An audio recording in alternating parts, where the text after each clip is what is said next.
Robert Petrie from F3 Fit. We're doing a series called 3 Tips from F3 Fit, and we already did one video. This is our second video. The first video we focused on pelvic floor and core engagement using the hollow position from gymnastics, and today we're going to talk about bracing sequence. I use that term, I learned it from Kelly Starrett, Supple Leopard. He's a guru in mobility and strength. And so the only thing is that instead of using his exact terminology, I'm using my own so I can portray it and communicate it to my clients myself. But the certain idea and where I learned it from was from him. So using the hollow, we're able to engage our pelvic floor, feeling that tightness or that strength in our pelvic wall, sucking the belly in, sucking the ribs, wrapping around the lung. So that's PBR. Now we're still going to do that, but we're going to add things so we can add to athletic movement like a squat or running or anything like that. We can transfer this posture and bracing sequence to our sport. Essentially, what I like to see with my athletes is that even if it's a split second, they're paying attention to their pelvic floor before they start any movement. The more you do it, the more it will become natural, and you almost do it without actually thinking. So we start from the ground and move up.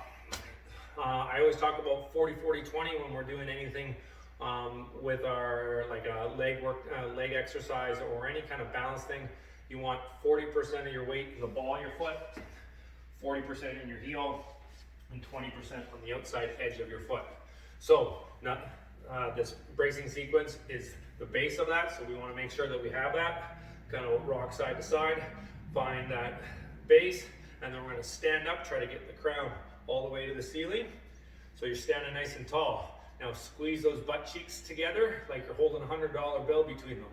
We don't want to be pushing our hips forward. We want to squeeze those butt cheeks together. So you have that. Using the PBR, you cough once. Get the pelvic floor, suck the belly in, wrap the ribs around. You'll notice that your shoulders kind of roll forward. So we want to get that posture back. Roll those shoulders back, reach those hands to the outside edge of those feet. Now you need to look to the horizon, maybe just above your eye level. And what everybody does when they're doing this, when they're holding it nice and tight, is they're holding their breath. So relax. Want you to go through that. So 40-40-20, stand tall, squeeze your butt cheeks, cough, PBR, roll the shoulders back, reach your hands down, look to the horizon. That's a bracing sequence. There's a bunch of 3 tips there. There's the 40-40-20, the butt, the PBR, the shoulders. I guess there's a 4th one there. There's a look at the horizon. So work on that, and that will help you have a better posture, and then we'll talk about how to move with that bracing sequence next time. Thanks.